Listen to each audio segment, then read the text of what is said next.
Okay,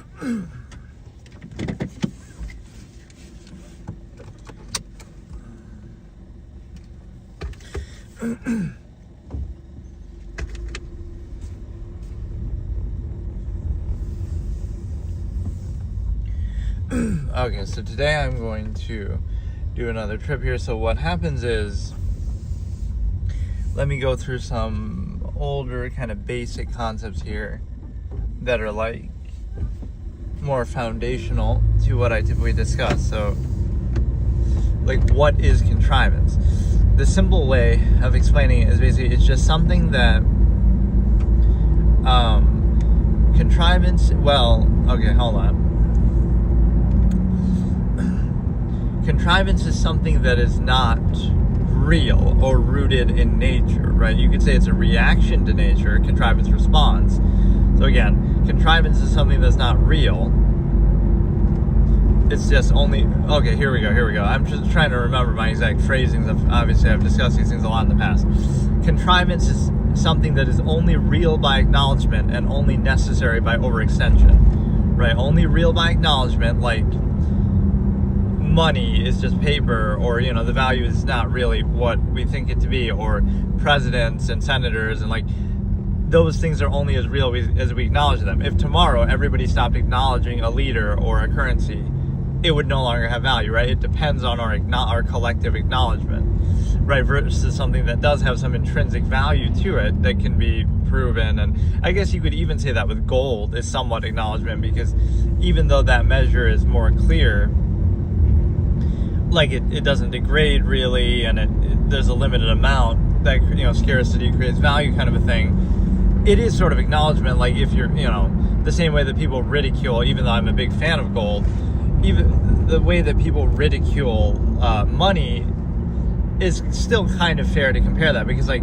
if you're starving on an island and you have a bunch of gold, you could maybe do something with it, but it's not going to be any more useful to you than paper money or whatever. So in that sense, there's a degree of acknowledgement there as well, right? The difference being that, one, you don't really need acknowledgement in the long term, right? You have all this paper money of a certain currency. In the future, that might just be completely meaningless, useless. Gold is, at least as long as society as a concept endures, there'll be value to gold, right? Now, intrinsically, inherently, there still isn't, I guess, right? Not in the way that we treat it, but still, it's still symbolic to a degree. So contrivance is that which is only real by acknowledgement and only necessary by overextension. Hey Ray, how's it going? So only necessary by overextension, meaning because of the mass number of people, right? Otherwise you wouldn't need that. So think about like social contrivance and norms and appearances.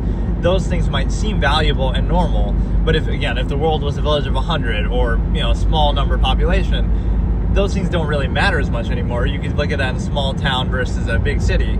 The big city might be much more vain and much more showy and ostentatious. The small town might, like what we're in right now, might be a piece with, oh, we don't need to prove anything. We don't need to show off. Not that we don't have the ability or the means or the resources to do it. Maybe we just don't care, right? It's not as important. So only necessary by overextension is just like, the more people there are, the more contrivance and artifice there is, because you have more people to control, more people to, basically what you're doing is you're creating the illusion of a uniform state, right? That everybody is the same or everybody is a certain way, which is of course not true. The human variable, you know, free will, self-awareness, thinking, the objective mind, right? All of that would indicate otherwise. There's just variance. Doesn't mean what is right or wrong or what you shouldn't do, but people are not like these uniform robots that we try to treat them as, like where there's this fixed norm that is set, and that norm is not even based on a functional basis. Truly, it's not even necessarily based on a, you know, harm basis that I talk about. Like something is condemned because it's weird or different, not because it's really harmful, right? So that's just your own preconceived notions, and you're kind of reacting to an indoctrinated, like the indoctrination that you've experienced. So like, what is to be relatable? What is to be relatable? Oh, we both went through the same indoctrination in the same era by the same government, the same media, the same society. It's like, okay, that's cool that you can relate over that, but is that really something to be proud of or happy about, or to define your identity by? Or you're like, well, we were both victims of the same contrivance, of the same indoctrination, so look how relatable that is. Like, maybe it's not the end goal that you really want to be. And that would apply to really anything. I like those signs. Legal weight limit 24,000 pounds. So I guess I can't take your mom on this road. It's just an obligatory joke that you have to make, right? But no, the point is that basically you're in a position to, like, what is going to weigh over 24,000 pounds? Like, I don't even know. That would be an issue. But I love this state. Like, it's so small, and it's so, not geographically, but like Vermont, it's so like, there's nothing here. There's literally nothing. It's so weird. Like, people just go here to vacation and stuff. Like there's really no population. I went to the biggest city yesterday, right, Burlington, and that's pretty much it. Even that wasn't that big. So that's crazy. Alright, so the point is, contrivance is only real by acknowledgement, only necessary by overextension. So it's something that's artificial and can be proven as such. Everybody just collectively stops acknowledging something tomorrow, like a president or a leader, right? Or a currency. Then it no longer has value, right? It depends on the acknowledgement of people. Or they can just acknowledge something different tomorrow instead. So it's kind of arbitrary that way. Right, not absolute, not real, not inherent. It can be a functional tool, but it's just not absolute. And then again, necessary by overextension. The more people there are, the more you overextend everything in the name of like a collective mass, sometimes deliberately, but even otherwise, it's kind of like appearances would be relevant here, because like the illusion that you have to keep up, again, that people are a uniform state, that people are all the same, that's a contrivance response, which we'll get to in a minute, but like, you know, people have to fit into that norm to be controlled. So you can label them, you can project, you can do all that. The problem is that, right, people are not uniform like that. And so those projections are often false, right? It's kind of like something might not apply to you, but it'll be projected onto you anyway so that you can be controlled by it. It's kind of like the selfishness of people. You might be content sleeping on the ground in the woods here, or living a very minimalistic lifestyle. You might be genuinely at peace with that. You're not doing it to prove a point. You're just, that's fine. Some people want that, prefer that. But it'll be projected somehow that, oh no, you just lack the ability to be a part of society. We're going to label you, we're going to attack you because you're not acquiescing to this outwardly insistent contrivance state. So that might be totally false, right? But it doesn't matter, right? The truth doesn't matter to contrivance. It's just the need to control. So they'll project whatever image they need to project so that they can use it as a basis to control people, even if it doesn't apply. And the real contradiction with that's a shame, is the fact that you'll project to your neighbor or to your ordinary person around, right? Some random dude like me walking down the street. You'll project to them all the negative ideas you have about people, right? Oh, their performative aspects, you know, aren't right, or, you know, you'll worry about that. But what about the people in actual position? So random dude with no power, you're going to fear them and project on them. What about people in actual positions of power, out of sight, out of mind, carefully curated media images, and, you know, like how they curate their image, but you don't project it onto them. So you won't project it onto people who actually have power, but you'll project it onto people who just don't, or choose not to, or reject the basis of power in the first place, and non-ego basis. So that's contrivance, right? So like, you can say society as a whole, but especially like social contrivance, stuff like that, it's only necessary to reinforce an unnatural state, often to specify something. Right, so social contrivance is necessary to take something that is otherwise just an inherent natural process, that it could be universal and apply to anyone, anywhere, and it's to try to specify it, or something else. I can't remember exactly what I said, but so like you take, okay, let me put it this way. There's like this product, right? Like, let's say a liquor store or something. So a product, well, you could buy that same bottle of liquor anywhere else. So the social element, the branding, all that is there to try to single itself out. And so it's kind of like, That's the defining factor, is there's nothing to really distinguish it in and of itself. So you're taking, or like even just monopolizing nature itself, right? Anybody could theoretically do that same product or have that same piece of land or have that same, right, outcome. It's just a part of nature. It's just a product, right? So the social contrivance is used to try to specify it and distinguish it, to say we're going to take monopoly over this part of nature or this item because of our social element, right? It's sort of a weird concept, but the namesake, the, you know, whatever, like, why do you go to that store as opposed to any other? Why do you buy that same product there that you could buy anywhere else? Because, oh, they're nice or something like that. So it turns into that contest of contrivance is not really based on quality or any sort of standard. And then so now let's get to contrivance response, which is the reaction to the inherent reality. Right, so contrivance is not the inherent reality, right? Anything that's artifice on its own. So contrivance response is the reaction to the inherent reality. So it's kind of set in opposition. Like, for example, even moral standards can be seen that way. Like, okay, why do we call something bad? Is it because it's inherently bad, or is it because it's something that naturally happens or can happen, and it's something we don't like to happen because it doesn't revolve around us, etc.? And so we call it bad in response to that. So not only is it not inherently bad, but the reason why we call it bad is because it happens and can happen, right? So that's the difference. It's not like, oh, it's subjective or it's inherent or it comes from God or something like that. It's a response to the reality. We see the reality. We see that, oh, people have hurt each other throughout history and done things we don't like. So we condemn those things. We try to discourage them. We socially engineer, right? I'm not saying those things, you can't do those things, but like, condemn it.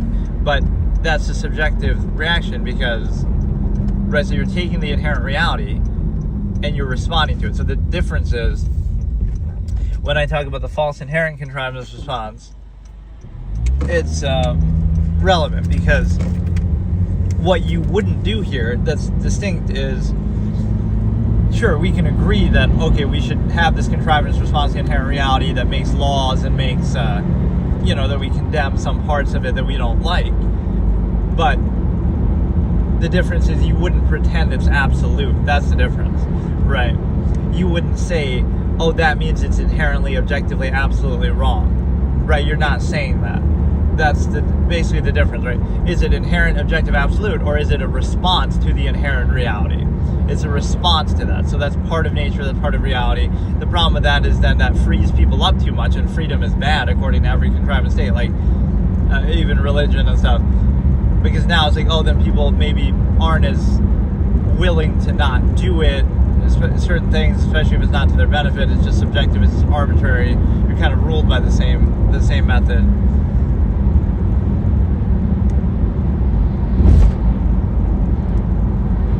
So what happens is,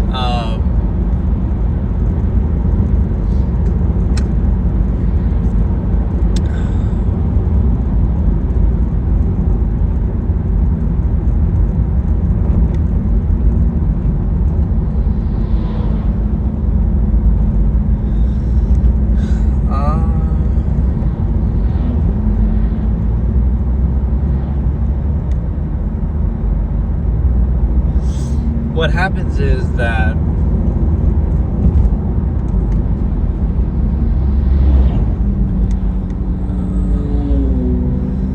the contrivance response to inherent reality is not the inherent reality, but there's a lot of benefit in pretending that. So now you don't have to think about it and make the decision for yourself. It's like a retcon, revisionist history type of thing. You're not saying that, oh, this is what we're saying in response to the inherent reality that then allows people to think and make decisions for themselves. You might think, oh, it's simple, but those things are bad anyway, so don't think about them. But then it overextends to a lot of other areas that are more nuanced and not quite as clear. So you pretend like the response to inherent reality is the inherent reality so that people don't question it or think or self-actualize for themselves, right? Whereas being objective here, you would recognize the inherent reality and then you can still come up with the best way to respond to it. Like, that's why we have laws and stuff, but it'd be much more minimal then. It wouldn't be so overextended. Like, the things that are absolutely essential to say, okay, we're going to say hurting other people is going to be against the law. but it wouldn't extend to such minute little nonsense that we have today, where there's lawsuits over everything, and like every aspect of your life, you need laws and rules for. It wouldn't do that.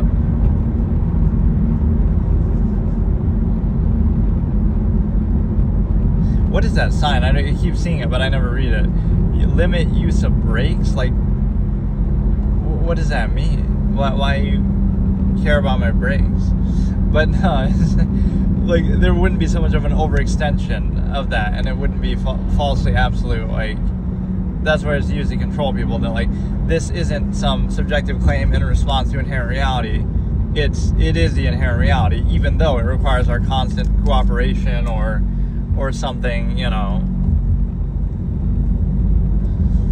requires our constant. This must be the smallest college ever. If this is barely even a town, and apparently there's a college here. It's gonna be like smaller than my high school. Like, does this not at all look like a college town? But no, what I'm saying is, okay, Contrivance response, we pretend, hey Ray, how's it go? Oh, it's another Ray.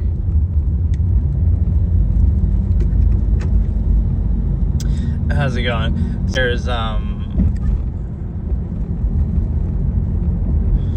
There's one other concept here I was discussing, like, what is contrivance response, and then we could talk about the inherent man or inherent reality. Like, inherent man is the term I use, like, basically the inherent natural state of people without any indoctrination, like how people would be just on their own in nature, in reality, right? And so, in contrast to that which is already indoctrinating contrivance state. So again, we can agree on a usefulness, like, okay, it's useful to indoctrinate people, but with limits and kind of conditionally, and be aware that they were indoctrinated, so they can neutralize that, equalize that later, self-actualize from an inherent based state. Or you could argue maybe it shouldn't be necessary at all. You shouldn't need to indoctrinate people before they can think for themselves, or by doing that you could almost create any state, as we see throughout history, that people go along with. So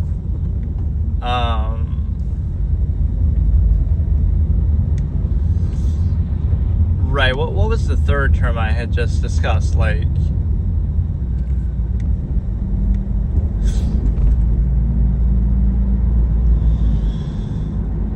contrivance response.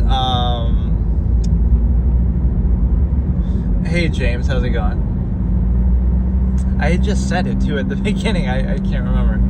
I need that little ticker thing. That was kind of fun to use. Like, whatever topic I'm talking about, I would put up like a little text at the bottom that scrolls across the screen. Here's the college, the smallest college in existence. Apparently, it must be.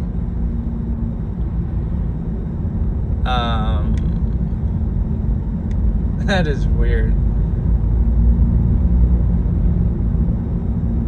Like, it really looked like a high school in some places. Imagine, like, if that college leaves this town, there is no town anymore.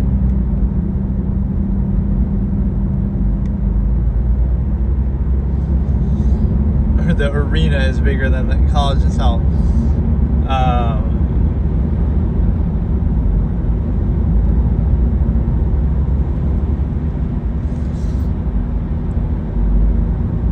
So, what was that third term? So it's contrivance response, like the way that, whatever, but like, again, it's the inherent reality. So there is an importance in that, and the way that you kind of are controlled by that revisionist history of, like, it's not that this is what people try to make themselves into being. It's that this is what people inherently are, including some of the specifics of the contrivance state that you're in, the modern era, the modern technology, stuff like that. Let me actually listen back. I kind of want to see that.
Oh, I know. I shut my mic off for a second because I was trying to listen back to the beginning of the stream when I had listed like 3 topics I wanted to discuss, and I forgot one of them. But yeah, basically that's the whole discussion on contrivance. And then let's see, what else can we get with this? Like, you basically, again, there is like a revisionist history. There is like a incentive to appeal to, like, take inherent base aspects of nature or reality, and even like technology that just now exists and we know how to make it, and applying it to a specific country or government or something like that, right? Contrivance state. So like, you would say that, right? If somebody questioned, oh, these ungrateful children, they're entitled, the modern generation, they should go along unquestioningly with our society because look at all the wonderful technology and luxuries and conveniences they have. So guess who else says that? China could say that. Russia could say that. Like, it validates any state that, oh, you shouldn't complain and you should go along with Vladimir Putin because, oh, look at all this bread and circuses, nice technology and stuff you have. Like, that's not really a good argument because it would seem to validate anything then, right? So nobody really has a monopoly over that technology. It's a human, it's a collective human achievement that, I was supposed to take that.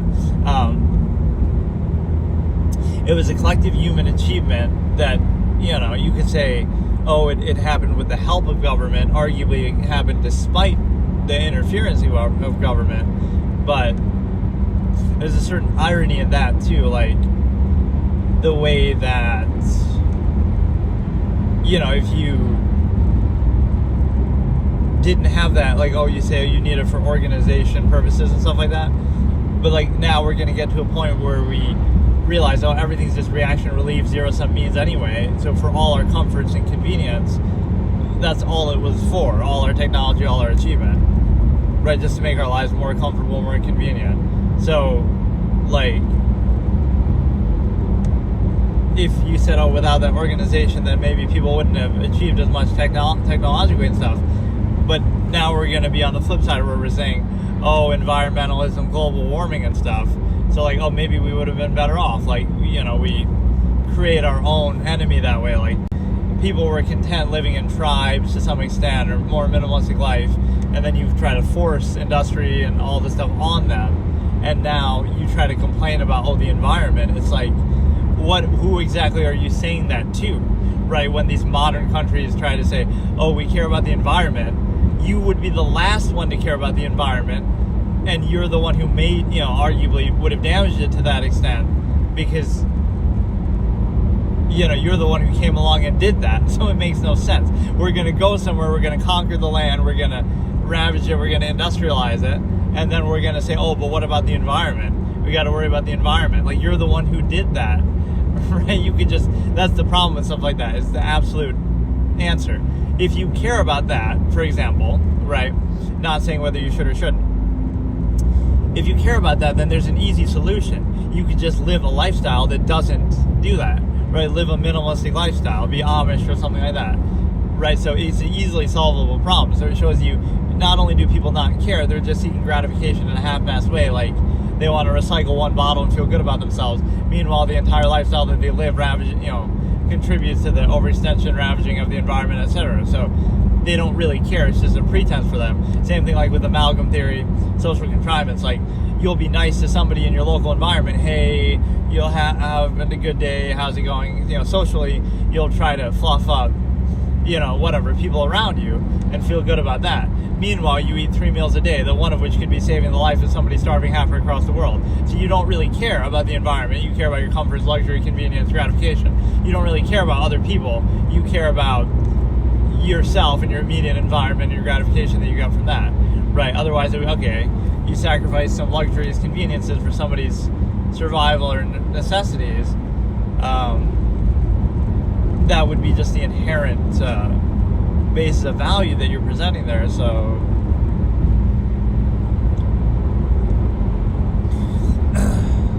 yeah, you do get some good scenic views with this state.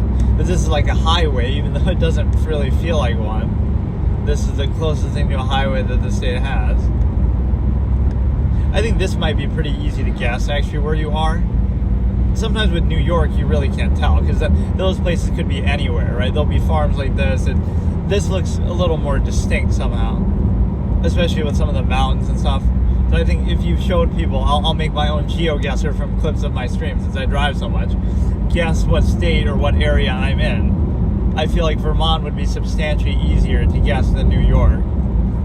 Because I could troll people. I could show places like, I'm going to show you Oswego, New York, and you'll never guess that it's New York because when you think of New York, you're thinking of New York City.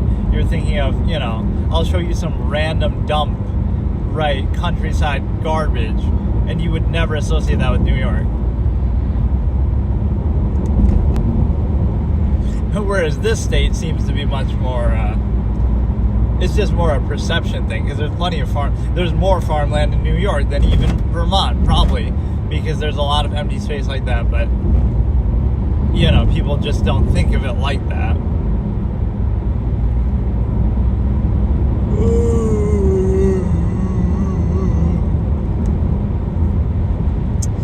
So yeah, what other concepts can we discuss here, basically?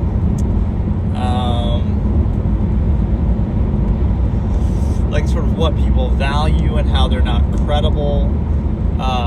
The same people who would tell you what to do or hourly insist don't think themselves, and they rely on social contrivance to reinforce false absolute happiness, contrivance state, hourly insistent, non-choice reaction. But even beyond that, people value folly, favoritism, and things that don't really matter or don't really have any impact on their life, and so that would hurt their credibility. So they can do that, right? It's not telling them what to do, but they have no credibility then to tell others what to do or to insist upon a structure that is telling other people what to do. And there's always this desire to put things above the subjective level, right? So what that means is, it's not your word against mine because you can look deeply enough. This is why the media curation and perception is so important, right? If you look as deeply at everything everybody does, then nobody would be seen as oh, you're fit to be in government or you're fit to have power, because it's you would find their flaws, their idiosyncrasies and stuff like that too. Right, the difference is, they just cover them up or they just censor them, or again, they just curate their image kind of. Whereas the ordinary person doesn't do that, doesn't care to do that, maybe is more honest, or maybe just doesn't have the resources to do it. But so you're kind of competing over the imagery, even though that's kind of nonsense, because it's like when people say,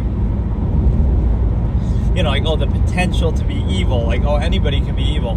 That's not really the point, because the way that they're measured is kind of, you're using social contrivance to determine somebody's value or worth or intelligence or goodness or something like that. The thing is, what I'm doing right now, I'm talking right now, and I can say anything I want, right? And again, people can be self-aware and think objectively. You can say anything you want at any time. You use a lot of people throughout history there's certain people who were considered charismatic who turn out to be dictators and other, things. So that's where the human variable comes in. It's not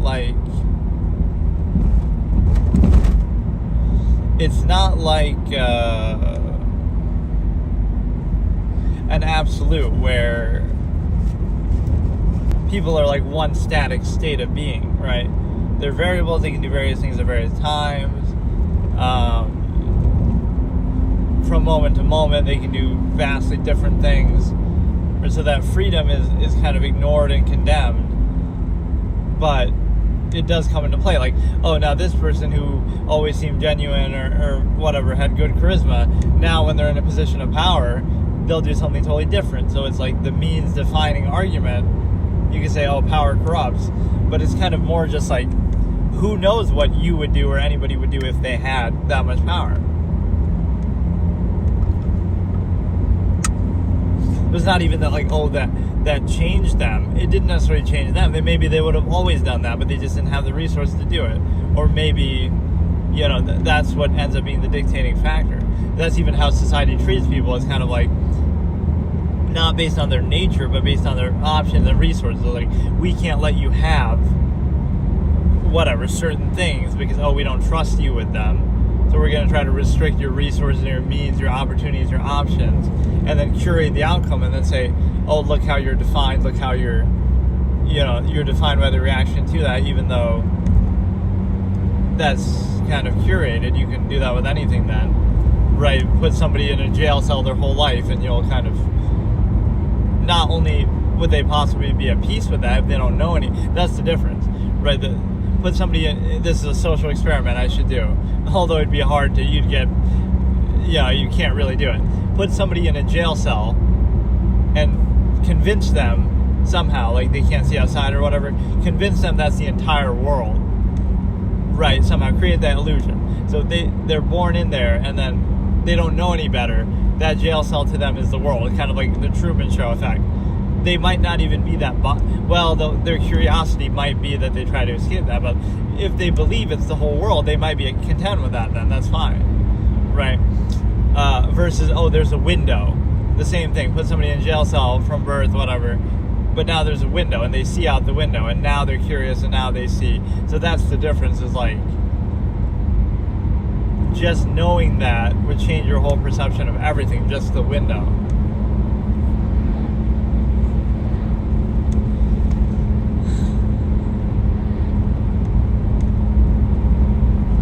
This is welcome to Sudbury. Some of these obscure places, right? Giving them a spotlight, I guess. If I was I Show Speed, that would, make them blow up. Like, I just find that the cringiest thing to do. Like, no matter what I would be doing, I hate the IRL stuff. Like, I don't even like to show face cam. The cringiness of, like, doing stuff in person and whatnot. It just seems weird.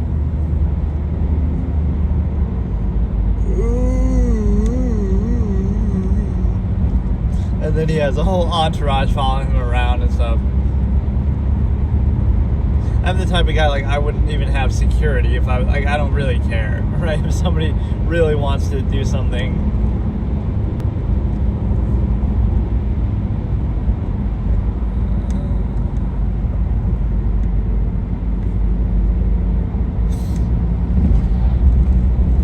But yeah, this is the state noteworthy for a number of things. There's only like 6 Walmarts here. There's only like, there's no McDonald's in the state capital. There's, not too many cities, a lot of empty space, a lot of mountains, not a lot of famous people from here. Bernie Sanders, it's up there.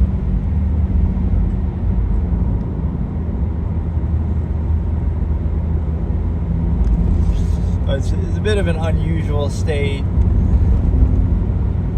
but that's what population really dictates.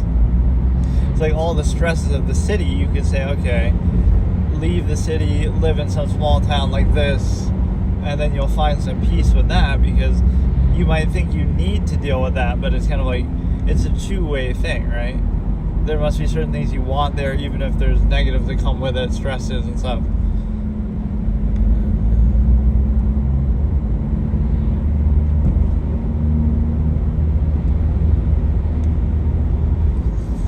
Whereas you pay more for that lifestyle, and you maybe make more too than you would in a place like this.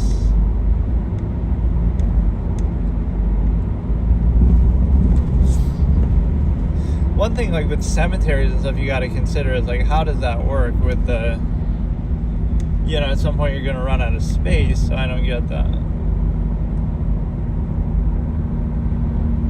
Where like mathematically, if you keep burying people like that forever, and you might say, well, but the body decomposes, but it doesn't matter if the body decomposes, it's just the room to put the headstone itself, right?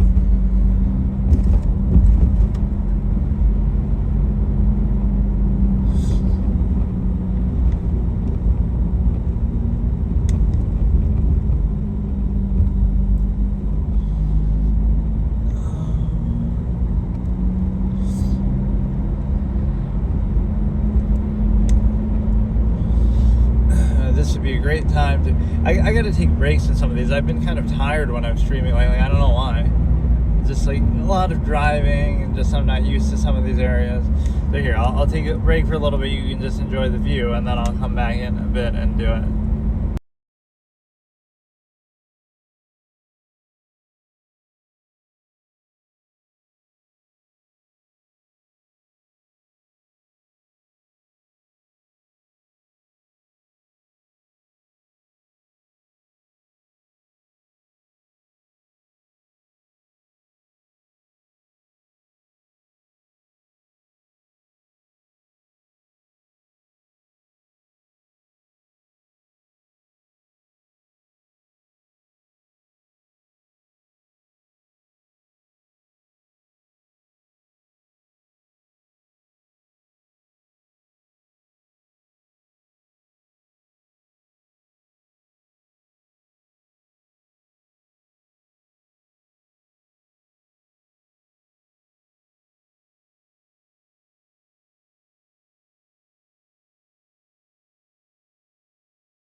Okay, so I just have to take those breaks sometimes because I get too tired of talking. I don't know. I'm used to doing these sometimes where I go for like 6 hours and I'm talking, it's no problem. But some of these recent days I've been a little more tired.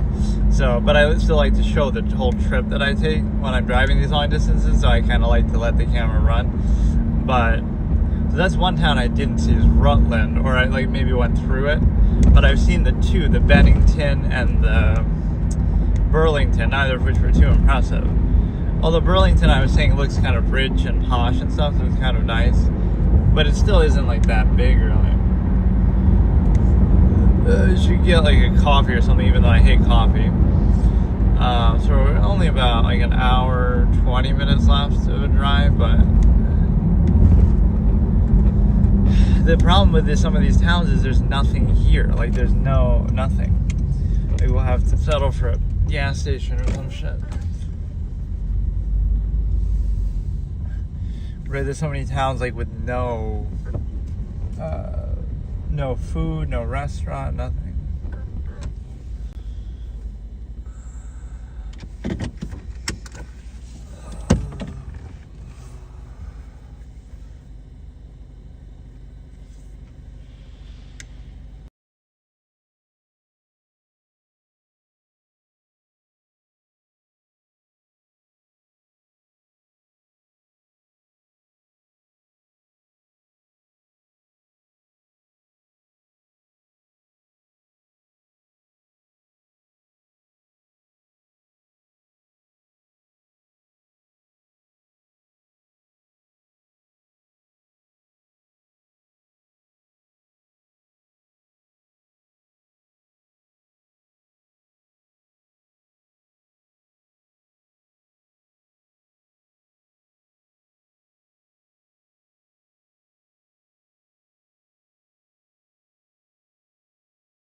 Oh yeah, I'll drink something a little bit just because I'm low on energy, and then we keep going.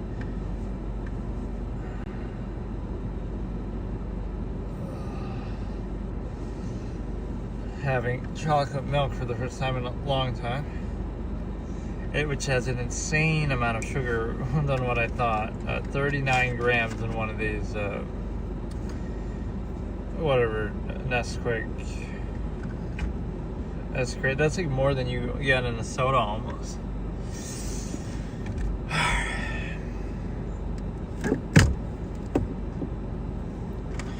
You got some chicken tenders at 9 a.m., 10 a.m., so it must be from the previous day, I guess. There's no way they'd be making those.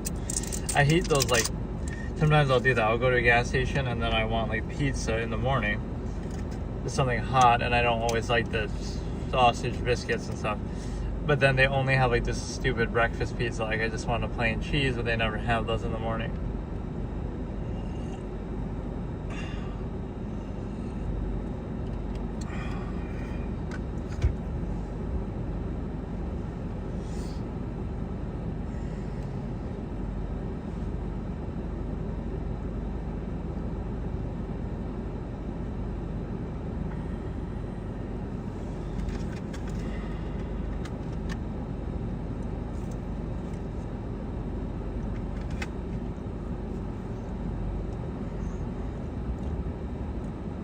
Yeah, you can say, oh, milk is good for you. Also, the milk, 39 grams of sugar. Like, what the fuck? Obviously not chocolate milk.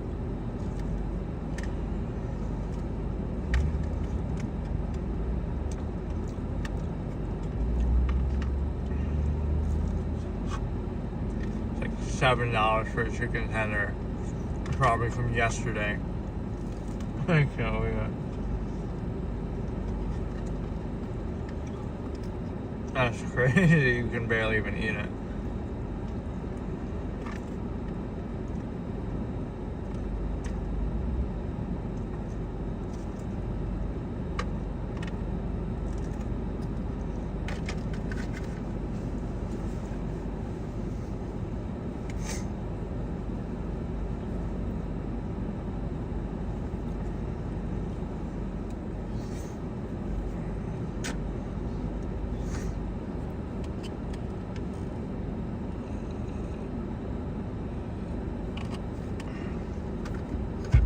So at some point, it's easy to lose track whether you're still in Vermont or New York because I'm kind of driving along the border. But I think I'm still in Vermont. I must be, but at some point we'll cross over. It only makes you cross over maybe at the end.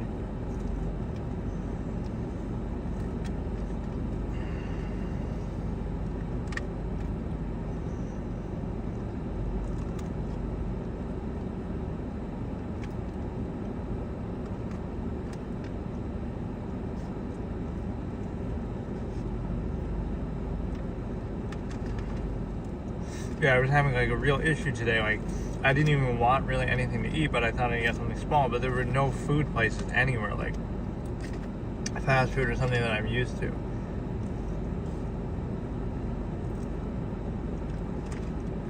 Right in like a long stretch in Vermont.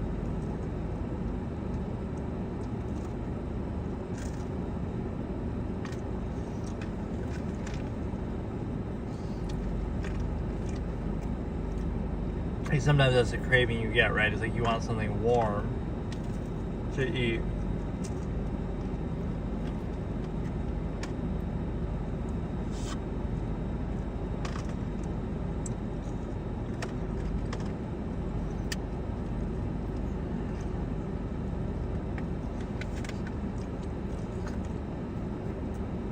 Because I have like a little cheat code bag for travel food, like that doesn't go bad and it's pretty filling.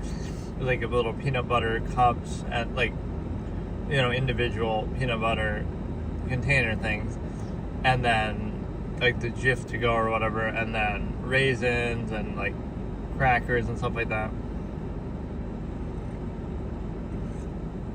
So those are good to just keep in your car, but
let's discuss the phony humanism that's used to prop up any specific contrivance state.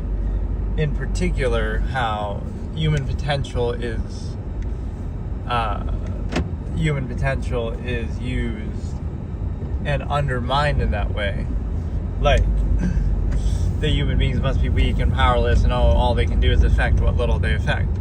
But that's not true, right? The human's potential is immense, but they're deliberately designed and held back and socially engineered and inhibited to not reach that because it's easier to control. So you condemn your own potential and freedom inherent state, even in the same ways that would supposedly be valuable and credible.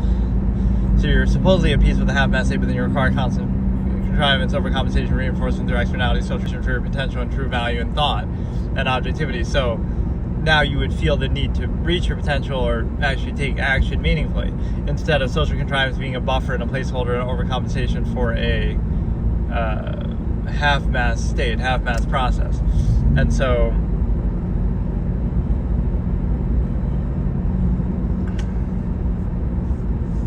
let's look how the individual is blamed for the consequences of machination, right? How you turn people against each other. The monopoly corporation will take over all the land, everything, that, nature itself all around the world. But that's just established and taken for granted as a default. But from an individual's perspective, growing up in that world, you didn't choose that. You didn't create that. You didn't, you can say you benefited from it, but you're more subject to it, tolerate it, defer to it. But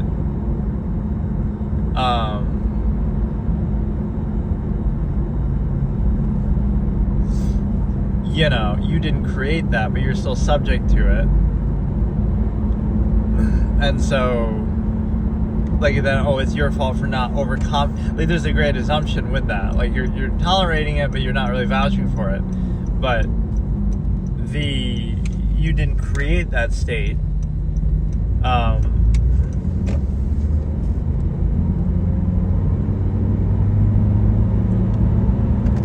So it'd be it's your fault for not overcompensating for this unqualified monopolization state, not the flawed process itself. Or kind of people will fight over what little they have, but then realize, oh wait, what about the monopolization of nature itself, right? We go along with that and try to compete over something, even though that's unsound, unqualified in the first place. It's I try to think of a specific example, right? Where the enemy will be seen as other people, not that unqualified empirical basis in the first place. For example, there's plenty of resources for everybody, but the way it's organized, you have to do it somehow through a contrivance state, in service of a contrivance state. Overextended, because it's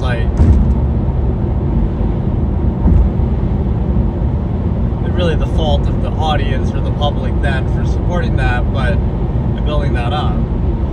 But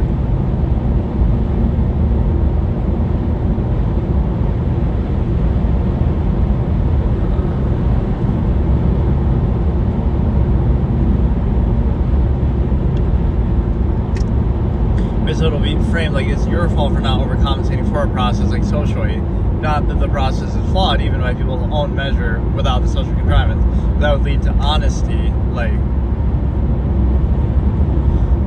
that would lead to an honest situation in which, okay, then let the truth speak for itself. You don't need social contrivance to distract, and then what happens?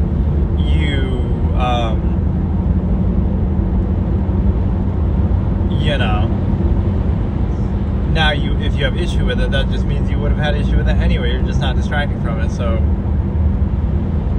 and it's a cognitive dissonance thing. It's not about non-invasive self. It's about standard logic, consistency, objectivity. So some people, you're satisfied with the bread and circuses, but it's not consistent, and it's not being held accountable. So it's not credible to outwardly insistent. Everything is conditional, so it needs to be held accountable and consistent to the same pretenses used to justify it. So, again, also the way that, fake humanism used to justify any contrivance state. You don't think Germany in World War II or China right now or all the, oh, you got to defer to your neighbor, you got to do this in the name of the collective in terms, for other people, don't you value other people? Right, on the initial basis, that's what's used as a trick and a trap. But it doesn't matter because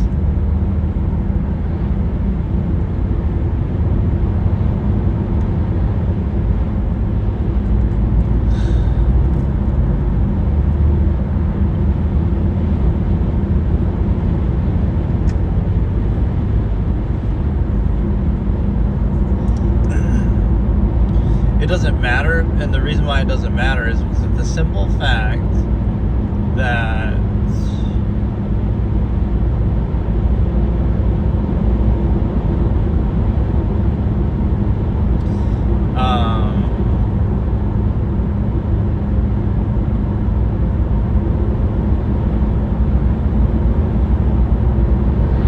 that would be used to reinforce anything that basically, right? So if you truly valued people everywhere, amalgam theory, you would sacrifice, not create the very process that overextends and sucks their areas dry of resources that you then use for luxuries that they could use for necessities. So like the third world lie.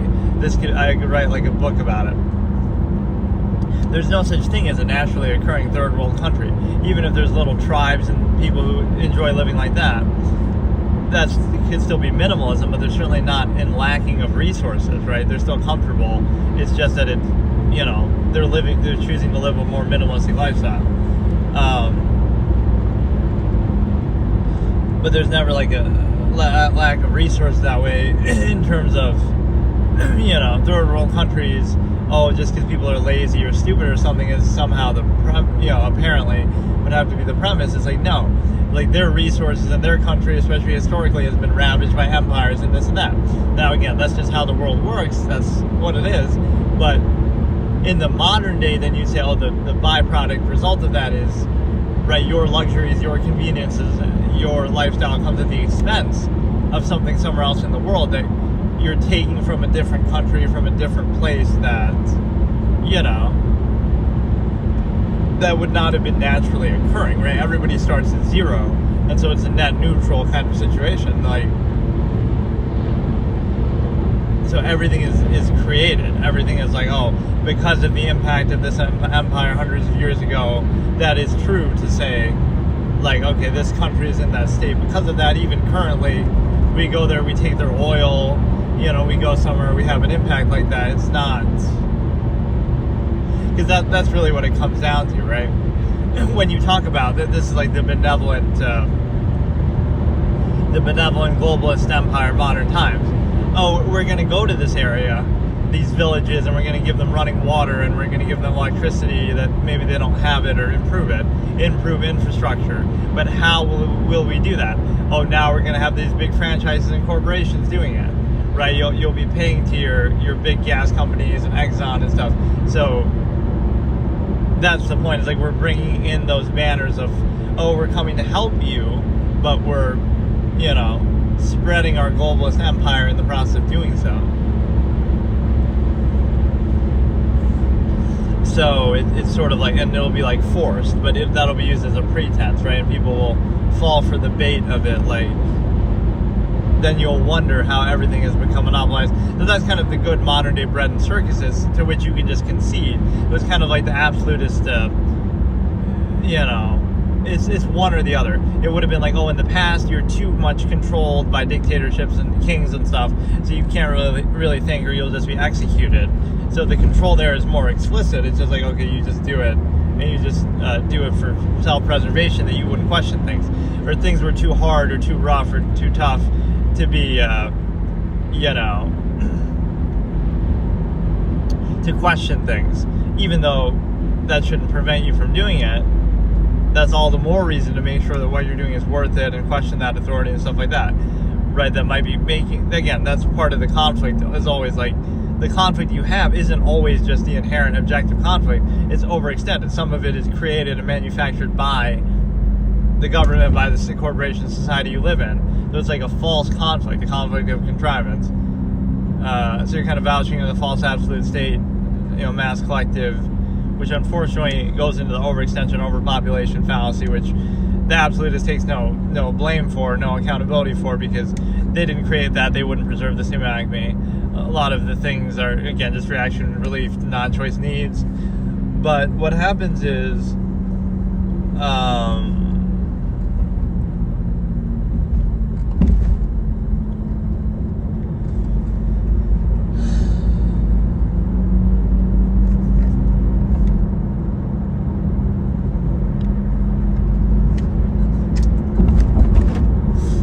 what happens is you basically feel like you're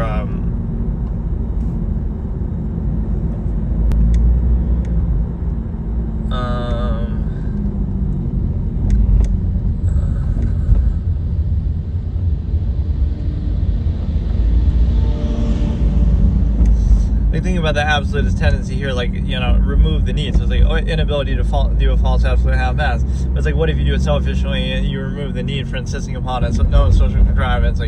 You just do it, and it's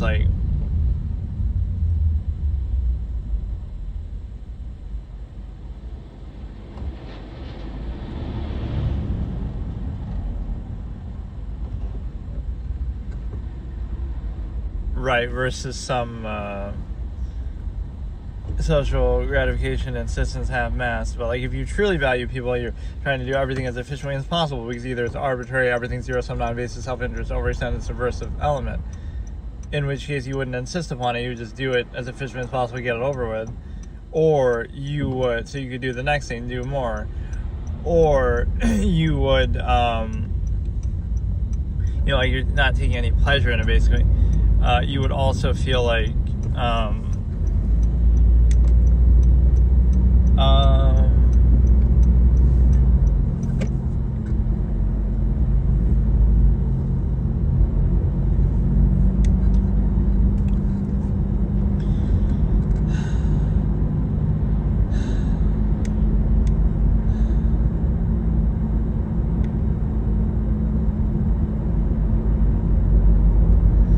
you would also everything is controlled in projections. What if somebody just doesn't want that or doesn't want anything? What about that? Then what do you do? Even that's projected as ego, they're trying to prove something by doing it, but it's you can't just do something just to do it. You're just bored, right? There always has to be some ego attached or some incentive behind it. But because people are so used to being controlled by that, some incentive, that now when there isn't one, they somehow don't like it because they want the social contrivance gratification that's only necessary for that incentive.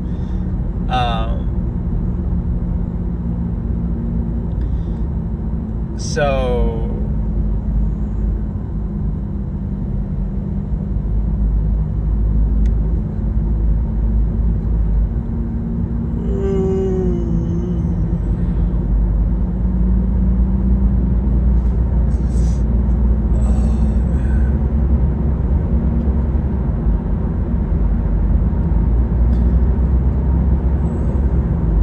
you have the overextension due to population fallacy.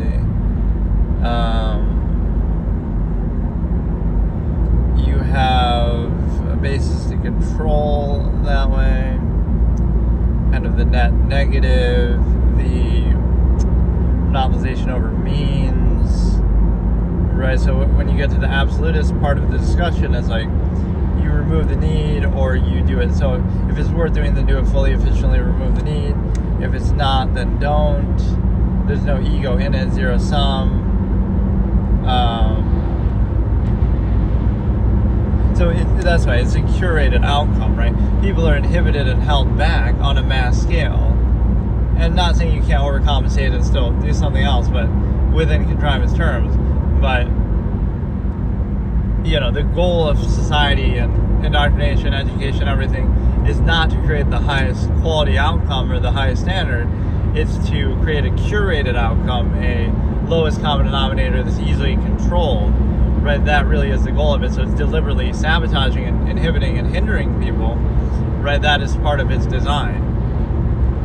Though even like I said before, with the conflicts that you have, they're not naturally occurring. They might be manufactured on purpose, but you still take gratification and pride in dealing with them. But it's like that's kind of doing that in service of them then, like, oh, so they're a good thing. They're,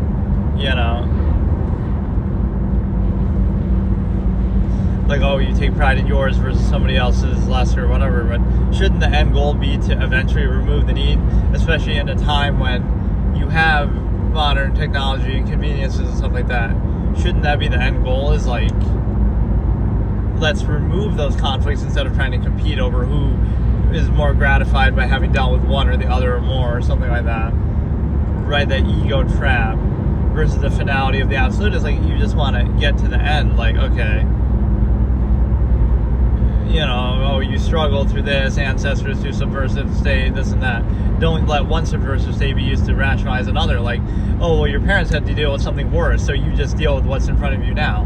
But what if what you're dealing with is unsound and you shouldn't have to deal with it, right? And you should remove the need instead of, oh, let's just deal with that, and then the next generation will just deal with what they have to, like, so you're using, oh, well, at least it's not as bad as this dictatorship that they had to deal with or something, to justify, oh, but it's so bad, like,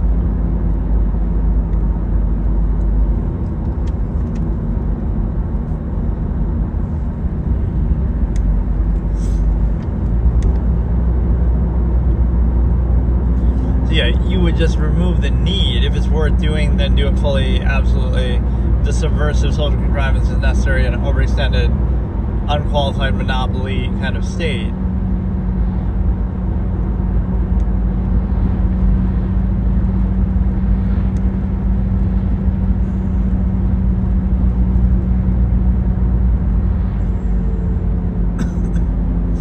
Right, so it's a situation where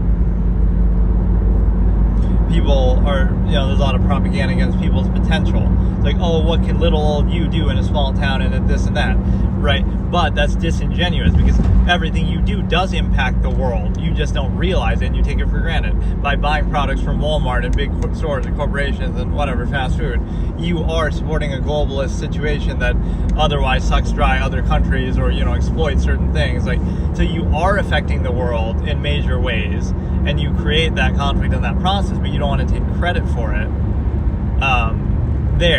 but then you ignore your potential in ways that could impact it.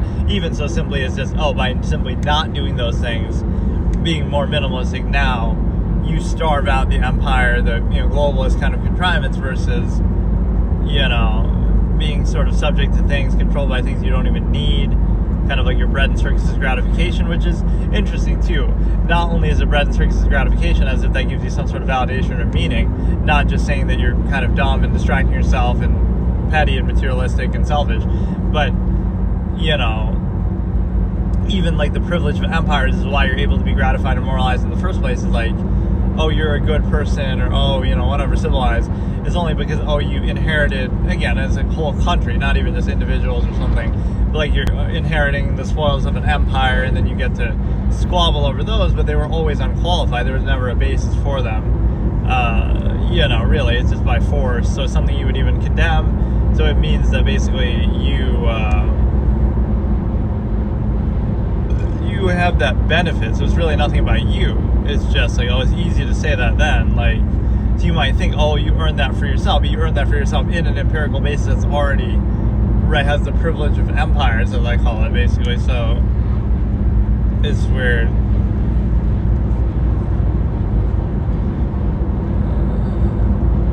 Yeah, the absolutist, again, either something is meaningful to do in which you can do it as much as possible, remove the need for it, or like just get it over with if it's worth doing, or if it's not worth doing, then don't do it. But like, either don't do it at all, or do it as efficiently as possible, get it over with, or do it to get it over with so you can do something else either of value, or just do as much as possible. But instead it's like this half-assed, you have to socially overcompensate for it, because it is a subversive non-value state. Everything non-based of self-projected, no measure, no. So that's the thing, is like, you act like, oh, just go along with it, and people take gratification from that, and oh, just deal with it, and like low standards, or you have inability to do that. But it's an overextended state because of the population and stimuli preservation recklessly, and so you don't have to vouch for that. Otherwise, it'll always rationalize itself. Then, oh well, there's so many people, so you have to overextend, and this thing's already established, so you have to acquiesce to it. Like, you could do that at any point in history. The stigma effect, as I call it. So at some point, when do you self-actualize from an inherent base state? Even by being neutral, by not preserving the stigma acme, you don't have to take accountability or credit for that contrivance state that tries to insist itself onto you.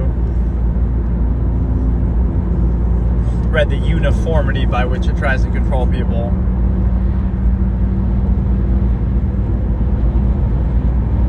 So I like some of those labels and projections. It's like neutrality is a negative, and it's kind of like,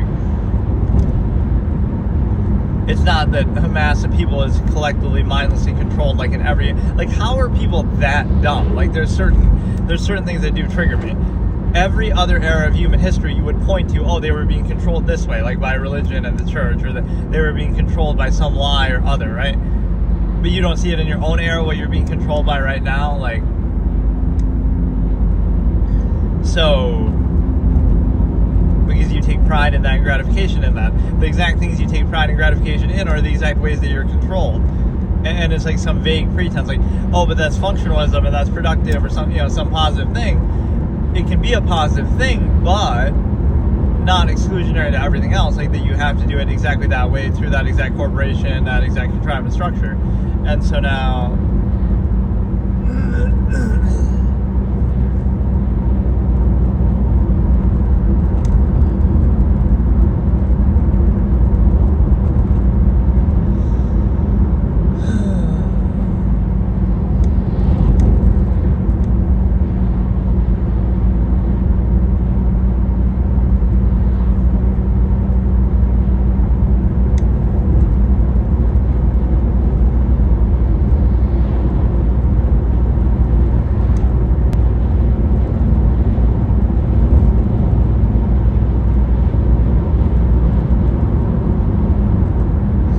so that's the problem. Social contrivance, or like that ego gratification, be used to reinforce anything no matter what. When it comes down to you, it's like, there's this imagery I would use, like somebody walks into a gas station or something and it has like an auto checkout, and the person just stands there, doesn't even say anything, and it's like, then the cashier's not even paying attention, and then they look at them like, oh, do you need help, like doing that, as if that's a privilege now, like you're being trained as an animal so much that I go in now, you'll do that yourself, even there, even anywhere, right? The self-checkout kind of culture, there's like a deeper machination process meaning to it, but I don't think people would really understand it. So the point is that,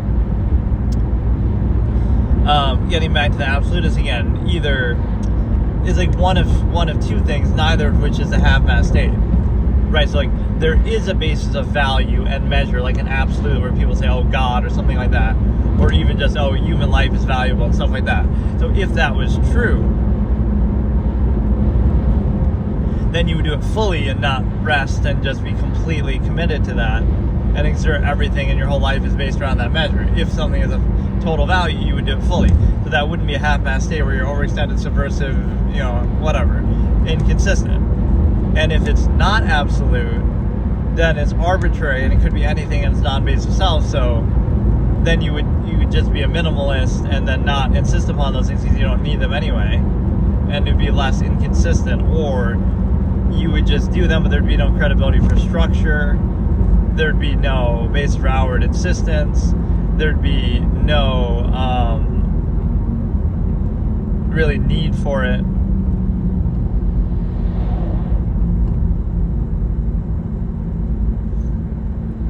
There's the artifice of keeping up the illusion necessary to control people in a way that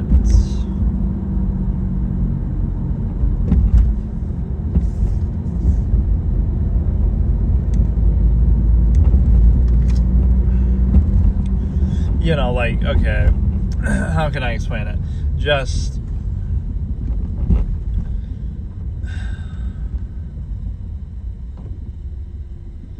sort of the exuberance of it, right? Like, what would lead, maybe it's easier to explain this way.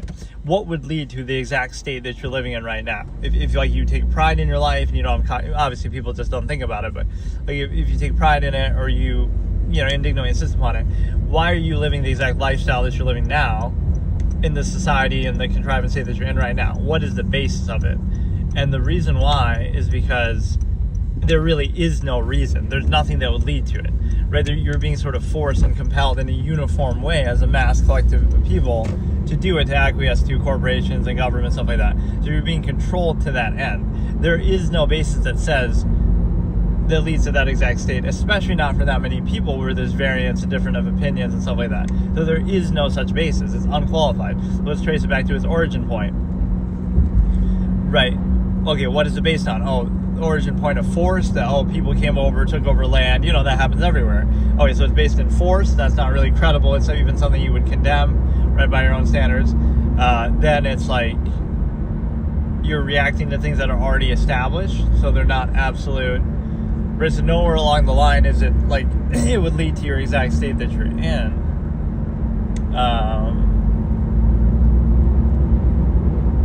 Right, nothing would lead exactly to that. But you're not really thinking or choosing it or considering things. You're just kind of reacting and insisting upon it, which might seem to have a functional basis, but that assumes the intent as well.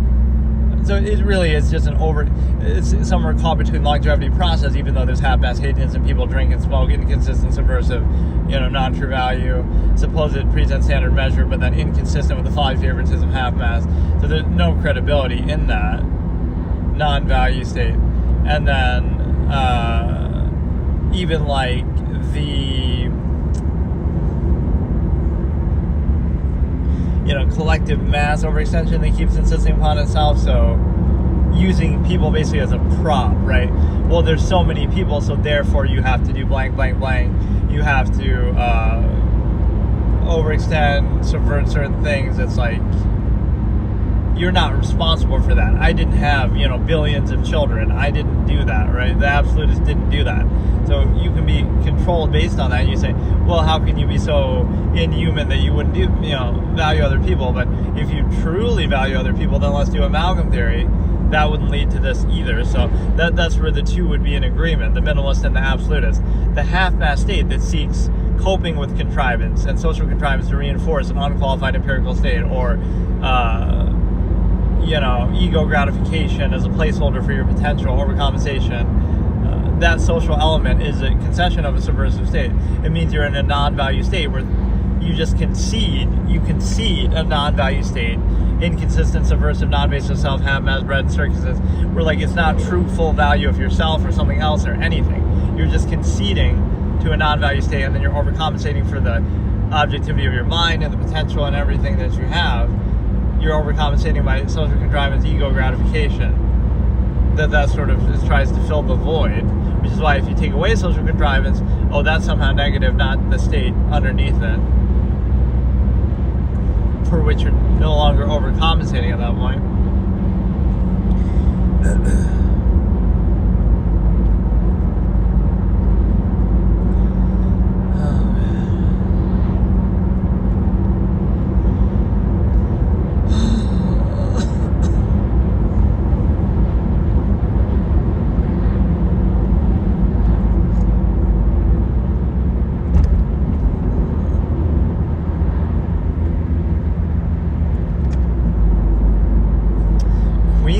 How could we be close to... Oh, I guess we might be. This is like a little north of Albany. Yeah, we got to test my Starlink in like obscure places where will it work in the mountains somewhere or something. Because like you're meant to wear it as like a backpack almost. I've seen images of that. Like you have it like in a backpack and then it's still facing up towards the sky. So it would work like even while you're walking, or like obviously if it works while you're driving. I just always use it in my car. Or you don't have to be in the car still for it to work. Right, you could have your car parked and off, but just be sitting somewhere nearby it. And that should work too. It's interesting the kind of things that, certain things that'll go through, and like even, I don't know, those like drive-through or gas station overhangs tend to block it, right? So I'll be doing that. I'll fill gas in the middle of a stream and then I'll forget and then I'll crash it. Or I'll go to a fast food drive-through during a stream and it'll do that.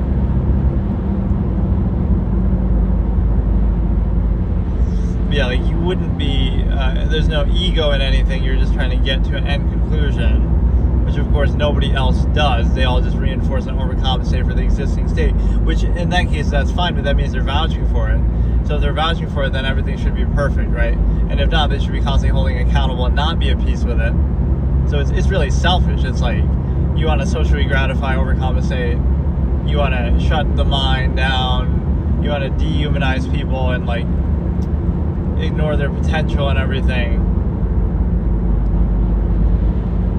and be a half-assed human function, but you're never holding that accountable or having cognitive dissonance. You just want to pretend like everything's perfect, and just not think about it. But part of the things that you want and struggle to get are things you don't even need, but they play into the part of overcompensation for that non-value subversive state, right? Social contrivance being a key one that, like, it's sort of just arbitrary that, like, I don't know how people take it seriously, really, but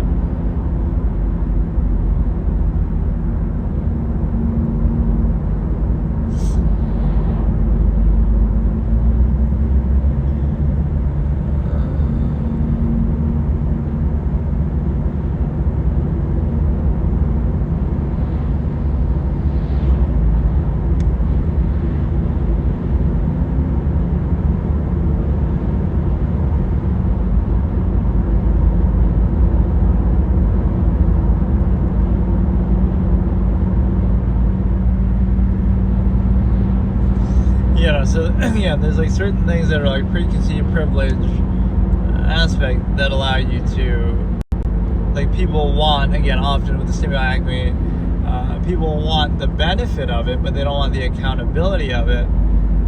So it's projected, preconceived in some vague way, but what if it doesn't apply? It'll still be, it's a trap. It won't apply,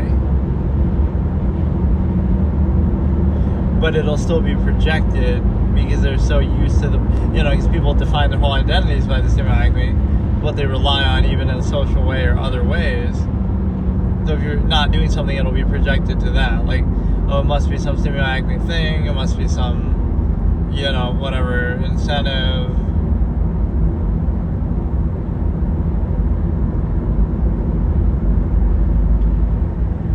Yeah, all these needless things that by overextension, overcompensation, you're controlled, which might seem valuable, but everything is a reaction to thought anyway. Everything's just reaction relief. So you go so far into exuberance before you even qualify the state, and maybe that's why. So you use that as a placeholder. People,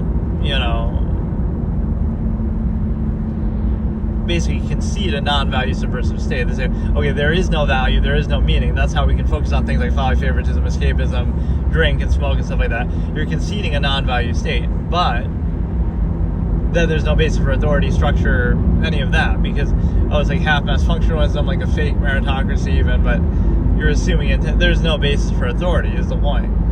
Otherwise, though, you hold it constantly accountable, consistently accountable. You're never really at peace with it. Right, any inconsistencies, contradictions would invalidate it or replace it.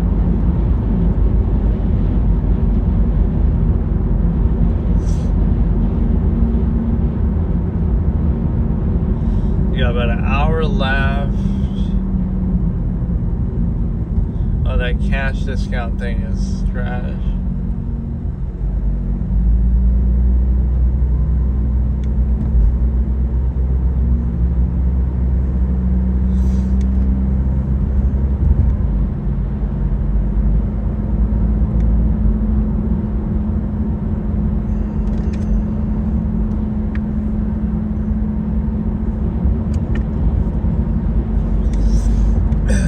Let's just enjoy the ride.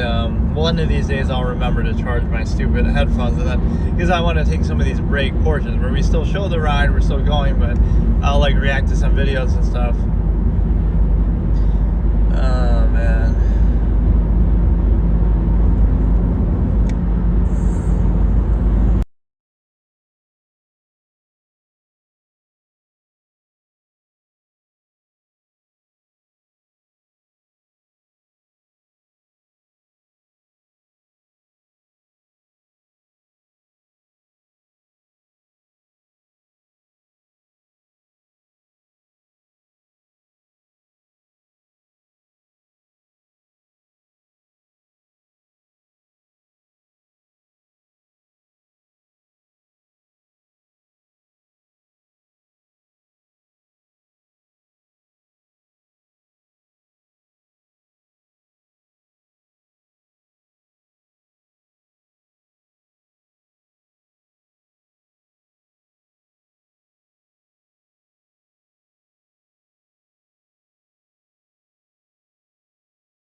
Okay, so let's look at the shoot the messenger fallacy here a little bit.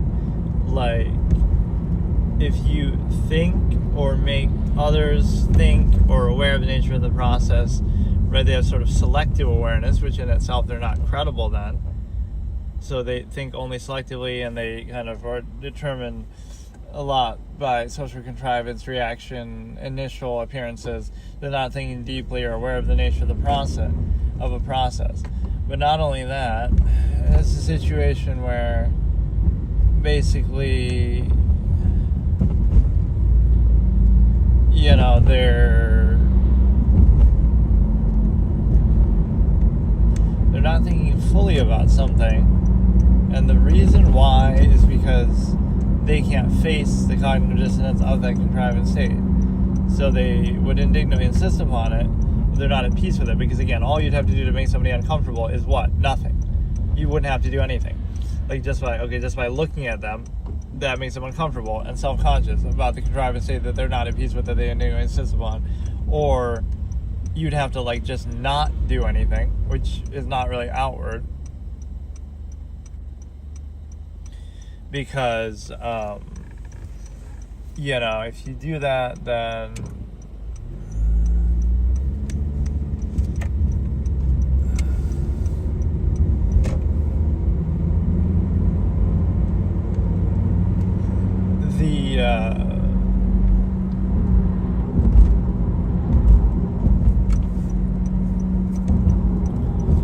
this is a nice view of the mountains there. Wow.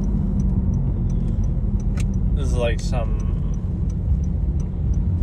North Carolina almost vibe you get a little bit.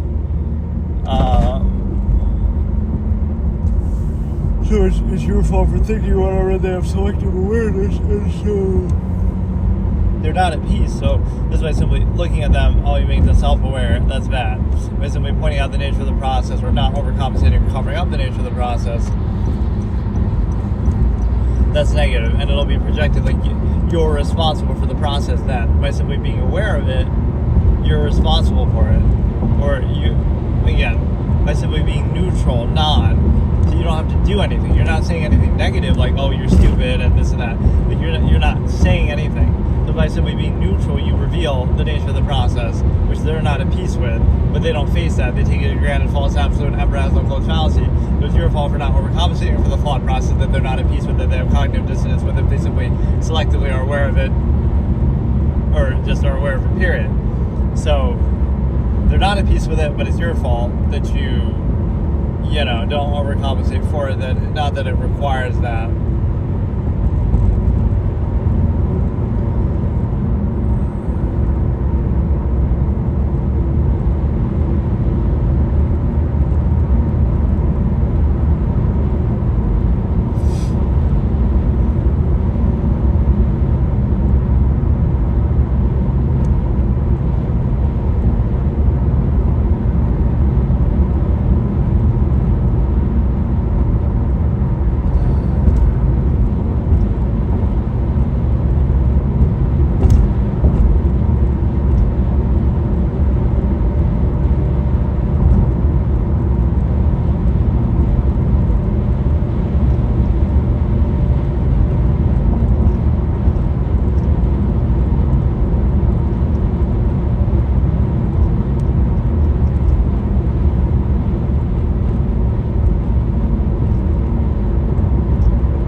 Simply being aware of the nature of the process, or making them aware of the nature of the process, or just making them think at all, that's a bad thing. So thinking is the enemy.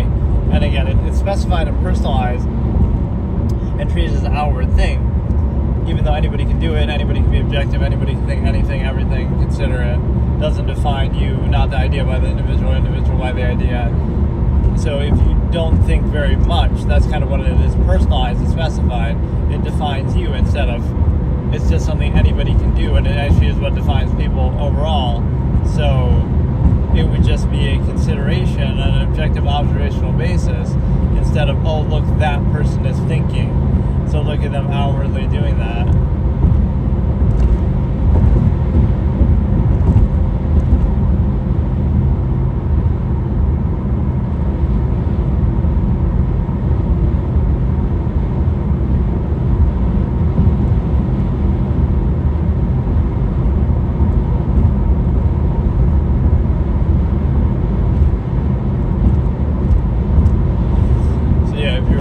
for the process is bad, it's your fault, or it's projected to you.